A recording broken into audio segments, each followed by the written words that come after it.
Well, hello there everybody, welcome back into another video. So, we're off to Gettysburg, and then tomorrow, we're off to Philadelphia. So, this will be fun. So sit back and relax and enjoy.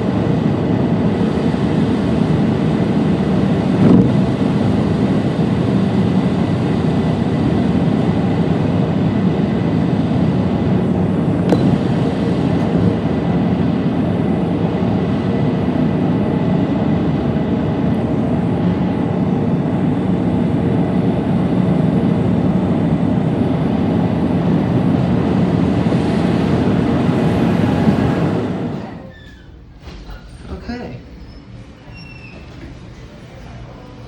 We're here at our first stop.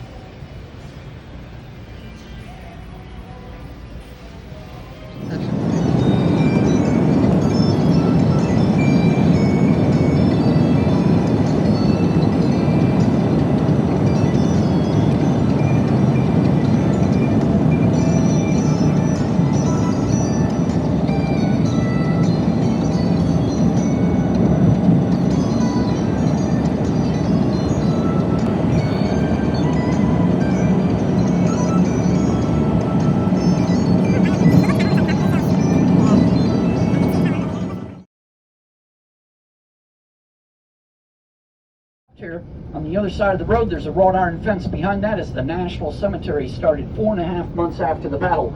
On the back side of the hill to our left is the town of Gettysburg Cemetery. That was here during the battle. That's why they call this Cemetery Hill. But all these buildings weren't here. This was a high, bold hill to the south of the town. After 4 major battles on July 1st, to the northeast and west of the town, where we're going 3 miles ahead of us, the United States Army will be defeated. Lead elements of it, hammered back through the town of Gettysburg and pushed toward the south. Behind us, they will rally on top of this hill. What's left of the United States Army shoot with everything they have left down into the town of Gettysburg in front of us and hold the pursuing Confederate Army at bay. And that will bring on the next 2 days' battles. But this house off to our right is the Jenny Wade house. There's a statue of 20-year-old Jenny Wade in front of that house because she's the only civilian killed during the battle, which is a miracle. Every inch of the town of Gettysburg in front of us is battlefield. Jenny Wade and her mother will be in the kitchen of her sister's house back there. This big hotel wasn't here to our right. At 8 o'clock in the morning on July 3rd or so, baking biscuits for the starving United States Army soldiers on top of this hill, relentlessly shooting at the Confederates in the town of Gettysburg in front of us. A stray bullet shall crack through 2 doors, hit Jenny Wade in the heart, and kill her instantaneously. Only civilian killed during the battle, which is a miracle. Every inch of the town of Gettysburg in front of us is battlefield. Now we're going to go up through the town and head up to the north and west of the town and see where lead elements of both armies bump into each other on the morning of July 1st and bring on this battle. Now, up here to our front left behind the red umbrellas, and there's an open flag, you can see a brick wall up here in the shade to your left, and it has all kinds of white marks in the bricks off here to our front left behind the open flag. See it? Those white marks are Yankee bullet holes, where they're shooting at the rebels that have reformed barricades and battle lines across these narrow streets and alleys of the town of Gettysburg on the late afternoon, early evening of July 1st. And for the next 2.5 days, the Confederate Army is occupied and shooting at the United States Army on Cemetery Hill behind us, and the United States Army is returning the favor and shooting back at them in the town. Thus, every inch of the town of Gettysburg is battlefield. If you want to know if one of these many buildings was here during the battle, if you look by the door of the buildings and see a small brass plaque by the door that reads Civil War Building, July 1863, that means 80% of what that building was back in 1863 is still here to this day. That's how you can tell if a house was here during the battle. Now, right up here to our front right is the Presbyterian Church, a red brick church. It has a huge plaque on the front of that to our front right here. Why? That denotes that as a hospital. All the barns, schools, warehouses, and churches for miles in and around the town of Gettysburg are immediately turned into hospitals by the frantic army surgeons of both armies. On June 30th, the day before the battle, which is July 1st, 2nd, and 3rd, 1863, Gettysburg and the surrounding area had no hospitals. They had 8 country doctors. By July 4th, there are 163 official Army hospitals for miles in and around the town of Gettysburg. All the barns, schools, warehouses, and churches are immediately turned into hospitals by the frantic army surgeons of both armies. Now right here's the square. It's actually round. They called it a diamond back then. But it's where the 10 roads in south central Pennsylvania converge and meet. And in the end, the armies are marching on the roads, so they meet where the roads meet. They do not figure that out before the battle. Now off to your right, look to your right. Under the tree, you'll see a statue of President Lincoln back there to your rear right. He's lifting up his hat to show the sculptor of the monument where he stayed when he came to Gettysburg 4.5 months after the battle to help dedicate the National Cemetery here. Lincoln will stay overnight at the David Will's house, the red brick building there, soon to be behind us. He'll finish the Gettysburg Address in that house, and the next day, November 19th, 1863, Lincoln, where the procession of 16 to 20,000 people will go up Baltimore Street, the street we just came off to our left, up to the town of Gettysburg Cemetery on the backside of Cemetery Hill, where he'll deliver his famous Gettysburg Address to dedicate the new National Cemetery on this side of the hill, and then he'll get on the train and go back to Washington, because the war is going to rage on for almost 2 more bloody years. But every inch of the town of Gettysburg is battlefield. We're going to go up and see where they start fighting. Now, in the third summer of the war, you all know who General Lee is, right? Oh, yeah. General Lee in the Confederacy, 129 miles to the south. To our left, is tired of fighting a defensive war. He is winning all the battles but losing the war. The United States Army, the Civil War is this. 85 years after the American Revolution, 11 southern states have had it with the United States. They do not like the United States. They do not believe in the principles of the United States. They do not want to be part of the United States anymore. They have struggled under it for 85 years, and they realize they made a mistake. They do not get along. The North and South are 2 different cultures. They do not get along. One compromise after the other has failed. And they don't see the world through the same sets of eyes. And after 85 years of being in a very dysfunctional United States of America, the 11 southern states say that's it. We're going to break off and start our own independent nation, a slave-holding aristocracy called the Confederacy. We joined the United States of our own free will, and now we wish to leave it. We have irreconcilable differences. They literally want to divorce themselves from the United States. It's called secession in political terms. The United States will not grant that divorce, and they will not let the 11 southern states go, but they'll do it anyway. And after 4 months of tense negotiations fail, hotheads on both sides start shooting at each other, and President Lincoln screams at the remaining United States, "My God, the rebels are shooting at us." And he calls for a 75,000-man volunteer army to be raised in the remaining United States to invade the 11 rebellious southern states, quell the insurrection, and drag the Aryan Sisters of the Union, as he likes, in front of us. See the blue mountains up there in front of us? They run from, they're the Appalachian Mountains. They run from Maine to the north to our right to Georgia to the south to our left. Lee, well, June 3rd, 1863, his Confederate government finally gains permission to invade the United States. He will slip away from the United States Army down in Virginia, take his army to the south to our left, take his army to the backside of those mountains down in Virginia, and surge up the western side of the Appalachian Mountains in June of 1863, destroying little garrison armies the United States have placed there. To prevent such a catastrophe, Lee will hammer into Pennsylvania, where we are, in late June of 1863 with his 80,000-man Confederate army. He will make his headquarters at Chambersburg, Pennsylvania, 26 miles due west of Gettysburg, and up that road behind us to the other side of those mountains is Chambersburg, Pennsylvania, and then Lee will go to conquering Pennsylvania. General Bowdoin of the Confederate Army, you now take Confederates from Chambersburg, you start conquering Pennsylvania to the west, in that direction, to our left, toward Pittsburgh. General Ewell, you continue on to the north, which is in front of us, toward Harrisburg. General Early, you take Confederates from Chambersburg and you start conquering Pennsylvania to the east, to the right, toward Philadelphia. So the Confederate Army divides and goes to conquer United States Army soldiers, somehow fighting on a high ridge to the west of the town of Gettysburg, Pennsylvania, of all places, against 15,000 other Confederates to the west of the town, in that direction, of General Hill's Corps. And my God, we're right behind them with thousands of Confederate soldiers and dozens of cannons. Get the boys off the roads. We're going to form a massive battle line in the fields to the north of Confederate soldiers and dozens of cannons. Once we do that, we're going to charge down from the north, hammer into the backside of Doubleday's army on that ridge, annihilate them, and win the war. That will be a major victory for the Confederate States Army upon northern soil. But before the Confederates can form their massive wall of men in the fields to the north, up where the White Bus is today in the White Shaft Monument, guess what happens? Yankee luck. 9,000 frantic United States Army reinforcements responding to the frantic call of help from Doubleday at Gettysburg arrive on the roads from the south and literally scream, "My God, what can we do to help?" The answer to that is, how about stopping the thousands of Confederates pouring down from the north So they flood up through the town of Gettysburg behind us just in the nick of time and form a massive blocking wall of Yankee blue coat soldiers in the fields to the north, just in time for the Confederates to attack them. And we're going to go up there to the north to our right by where the White Shaft Monument is today and see about those battles where we can see them. But Hers Ridge is right there where the White Top Farm silo is. All those buildings weren't there. It was just a bold ridge, just like where the White House is over there. But it's been developed since the battle. That's where the Confederates are, and the National Park Service doesn't seem enamored about buying that property and putting all kinds of Confederate monuments up there. So that's been developed. We're on the United States Army side. Now, Doubleday's men that were right now where this road is today, this road wasn't here, all of a sudden 20 cannons of the Confederate Army come up there on Oak Hill and start mowing them down, and all these Confederates in that direction to our left are shooting at them. So Doubleday's men right here fall back to those trees to our right, and see the ridge line to our right where the pickup truck is today and the observation tower is. There's a 4-foot high stone wall over there.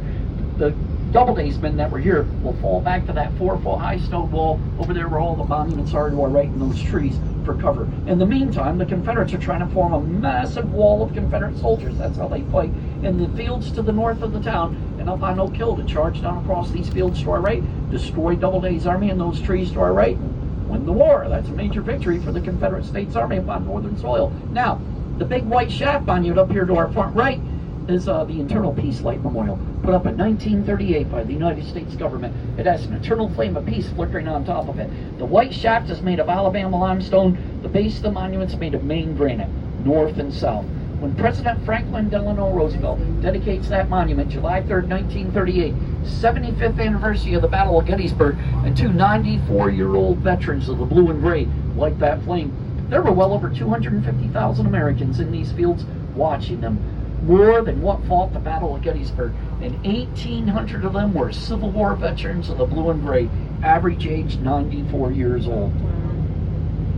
And they're working on it up there, fixing it. See all the Confederate cannons up here? They're facing toward the enemy, the Yankees. Now, the town of Gettysburg is up here to our front right, where the brick steeple is. Behind that, about 3 miles away to our front right, is a high rise of trees. That's Cemetery Hill.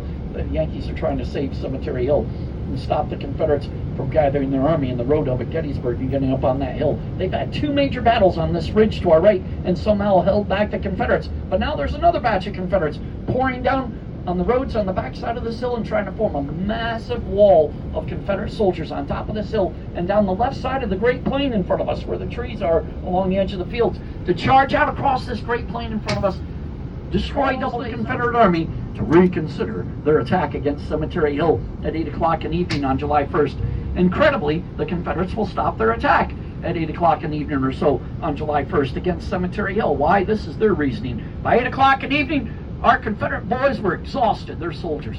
They fought for 4.5 hours, all the way back through every street and alley of the town of Gettysburg. When they reached the foot of Cemetery Hill and encountered a withering fire coming down from those sides, they were exhausted. It was starting to get dark. We knew there were still thousands of wayward Yankee soldiers hiding in the buildings of the town of Gettysburg behind us that splintered off and hid in the buildings when we were fighting back through the narrow streets and alleys of the town of Gettysburg. We knew we had to mop them up before we continued our attack against the heights to the south of the town. Plus, it was getting dark, our men were exhausted, and we had 50,000 more Confederates marching up the Chambersburg Pike from the mountains to the west. We show up here to our front left. That's made of bronze. Bronze has copper in it. When copper is exposed to the weather, it oxidizes and turns green. They would have been a golden color during the battle. They shoot a 12-pound cannonball about a mile. How far is a mile? See the McPherson barn way off there to our right, the stone barn with the white sides? That is 9/10 of a mile away. The Civil War cannon can shoot a mile. The black cannons to the left side of the green cannons back there are made of wrought iron. They shoot a 10-pound artillery shell about a mile. 6 horses to pull them and 8 men to shoot them. They were brought back to Civil War battlefields in 1895 by the War Department so people can see where cannons were at one time. But after all these horrible battles on July 1st, who has the high ground? The United States Army. Even though they've lost most of the battles, they have Cemetery Hill. As long as they're on Cemetery Hill, the Confederates can't claim a major victory here upon northern soil. They have to dislodge the United States Army off of Cemetery Hill. And July 2nd is going to be, how is General Lee going to use the 50,000 Confederates marching up from the mountains to the west when they arrive here on the morrow, the morning of July 2nd? To finish up his work of July 1st, attack and destroy the United States Army, now huddled atop the heights to the south of the town, complete his major victory here and gain Confederate independence. Now all these monuments They were put up 20 to 30 years after the battle, so by the state volunteer regiments to show where they were fighting here at one time. Now, and we take care of them. But anyway, off here to our right is the 97th New York. 97th group of 1,000 volunteers from the state of New York to fight in the war. They were hooked up with the 11th Pennsylvania to our right. 11th group of 1,000 volunteers from the state of Pennsylvania. Hooked up with the 107th Pennsylvania right here. 107th group of 1,000 volunteers from the state of Pennsylvania to fight in the war. Hooked up with the 16th Maine to our right. 16th group of 1,000 volunteers from the state of Maine to fight in the war to save the United States. That's what the numbers on the monuments mean. All those fences you saw up there are farmers' fences. We put them up the way the farmers had them back in 1863. All this is still private property, though it is battlefield. They won't sell it to us. We do try to buy it, but that ain't going to happen anymore. Not with all the cuts in the government now. It's going to be private property forever. But anyway, we'll probably have to sell some of the battlefield the way things are looking. But anyway, it's all battlefield. And all through the town of Gettysburg is battlefield. But the United States Army is on Cemetery Hill, and the Confederates must dislodge them off of Cemetery Hill to gain a major victory here. Now, and that's the first day's battles. Ugh. Quite a war, wasn't it? Just on July 1st. And Ken Burns, he does do a good job, but he better do a little more research. And his Civil War great documentary he made, he said July 1st was a mere skirmish. No, it wasn't, Ken Burns. There were 4 major battles up here. This is a huge battle up here, 4 major battles. And the United States was hammered all the way back to the town of Gettysburg. Up there to our right is the McPherson barn. The woods in front of us is where Reynolds was killed. This monument to our left with the Civil War rifles on it with the long bayonets on the end of them is the 56th Pennsylvania, 56th group of 1,000 volunteers from the state of Pennsylvania. The general standing there and pointing toward the enemy is General Wadsworth from Geneseo, New York. He survives the Battle of Gettysburg, but he was killed 9.5 months later. This is the famous railroad cut in front of us where the bridge is, all those bushes and monuments run around this thing. No railroad tracks in it. It was just a 15-foot trench cut across the middle of the field. And when the armies are charging on July 1st out across the smoky battlefield, they don't see that trench and they fall down into it. And the other army, using it as a man trap, will run up to the edge of the railroad cut, point their rifles up over the lip of it, and scream at the soldiers caught in that trench back there, surrender or die. Both armies on July 1st will use that as a man trap back there. Now we're going to take a left and head to the south and see where General Lee makes his Confederate headquarters when he arrives here on the evening of July 1st and what he comes up with on July 2nd. Left side of the road up here. Now most of the buildings on the ridge to our right weren't here, but the White House right there was, and 3 other brick buildings were on this ridge to our right. All the other buildings weren't here, and I'll show you what buildings were here during the battle. But there's Lee's headquarters. That's where General Lee makes his headquarters, that little stone house to our left. He decides to fight here at Gettysburg. May as well, this is where the armies are. The soldiers saw each other here and brought on this battle. Lee did not want to battle at Gettysburg, neither did Meade. Their armies bumped into each other here and started shooting at each other. And soon everybody's storming toward Gettysburg because it's where the roads meet, and they're shooting at each other. So these generals are trying to make the best of it. Now right here to our left, that brick house was here during the battle. The professor of this seminary back then, and it still is to this day, it was turned into a gruesome hospital for 2.5 months, shot full of pieces. 2.5 months after the battle, they finally take the wounded out of that house and fix it up. Now, and a professor still lives there, but not the same one that was here during the battle. Off to our left is the main seminary building that was here with the green top tower, the cupola, and there's people up into that tower. General Buford used that tower as a lookout post on the morning of July 1st to direct his men fighting off here to our right. The Confederates saw him up there and tried to kill him. 33 Confederate cannonballs struck the front face of that brick building to our left alone during the battle. They said that building looked like Swiss cheese after the battle. They were amazed it still stood, but it did. And they fixed it up, and it was a hospital, and it's still here to this day. And today it's a great museum. And this building to our left was here during the battle, the Reverend Smucker House, and that was turned into a hospital. And they finally take the wounded out of there 2.5 months after the battle. But Gettysburg was devastated by this battle. They called Gettysburg, during and after this battle, the way the soldiers and the civilians describe it are these words: it was a vast sea of misery. But Lee's scouts will report to him on the morning of July 2nd, the United States Army ends on the backside of Cemetery Hill, over there where that big needle monument is today. See it over there 9/10 of a mile away?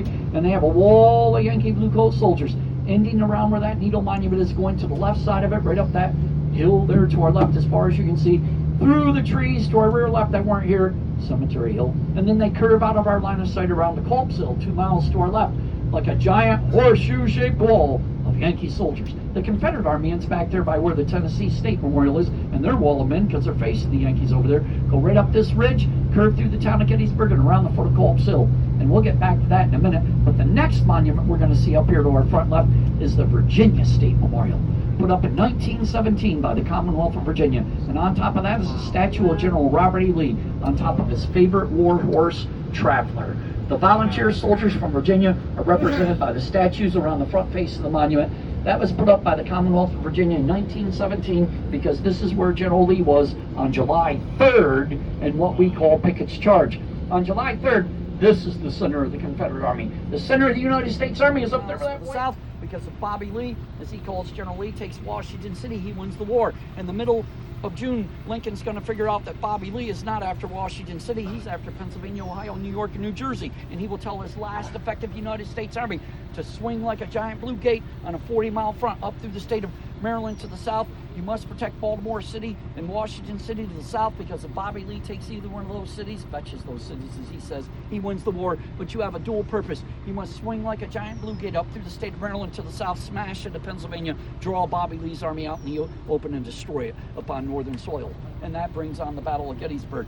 The United States does not have time to train other soldiers and other horses. This is their last trained army on the East Coast. Lee knows that.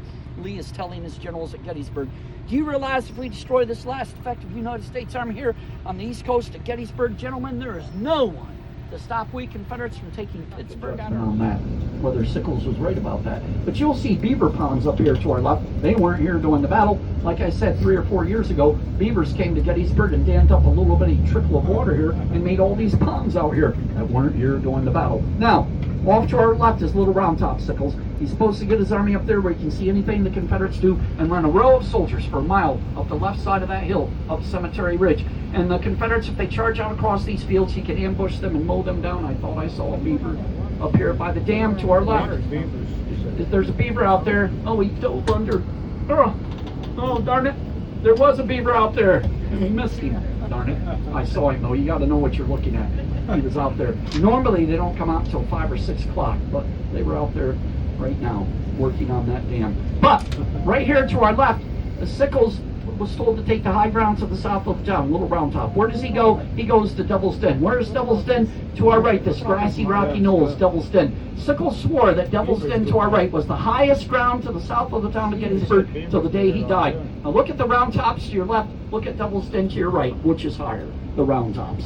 Sickles' army ends right here where this needle-like monument is, the 4th Main, and goes to the right side of it, right up over that hill to our right, a wall of Yankee soldiers. At 4 o'clock, the Texans charge from the backside of Devil's Den there, hammer into Sickles' regiments for an hour and a half, and Devil's Den destroy them and capture 3 cannons. And then the Confederates that win Devil's Den hear all the shooting in the wheat field and go off and get into the wheat field battles. That will bring us into the Battle of Little Round Top. At 5 o'clock in the afternoon, July 2nd, 2,000 hot, tired Texas and Alabama soldiers. The Alabamians march 28 miles for no water, and the Texans are out of water. Will take heavily wooded Big Round Top to our right. From 169 Yankee sharpshooters, they'll kill 43 of them and take that hill. And once they get up on top of the hill, they're told, water or not, because this is too heavily wooded and rocky to fetch cannons up there. Charge down through those trees in front of you. See all these trees to our right? This road wasn't here. Use those trees as cover and storm up that half-bald hill in front of you, Little Round Top to our left. Take that hill and do all the damage you can to the left side of the United States Army's battle line. So here they come, hot, tired as they are, charging down through these trees to take this hill to our left. At the last second, General Meade will send General Gouverneur Warren of the United States Army up the Little Round Top to check and see, in his own words, if that fool Sickles left any men up there. That's a pivotal part of our line. Warren will discover Sickles has left 10 United States Army signalmen on Little Round Top. Not enough to save the hill. Warren will send for reinforcements. And see this monument to our left in the trees that I wish they would knock down? That's Colonel Strong Vincent from Erie, Pennsylvania. At the last second, Colonel Vincent will be intercepted by General Warren's aides on the backside of this hill, rushing into the wheat field battle. Vincent was, and he'll be screamed at to forget about the wheat field and get up over this hill. At the last second, Colonel Strong Vincent from Erie, Pennsylvania, will rush 4 Yankee regiments up the backside of this hill and form a blocking wall of blue soldiers on the backside of the hill. just in the nick of time. At 5 o'clock, the Confederates will rage out of those trees behind us and hammer into Vincent's wall of United States Army soldiers on the backside of Little Round Top behind us for 3 hours straight from 5 o'clock in the afternoon on July 2nd till 8 o'clock in the evening. So, it's like this little castle. And don't ask me, I have no idea what they use this for. I know it's sad.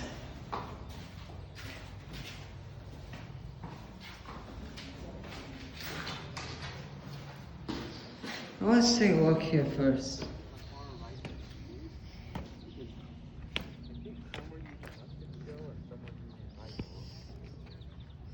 And even this view is really good.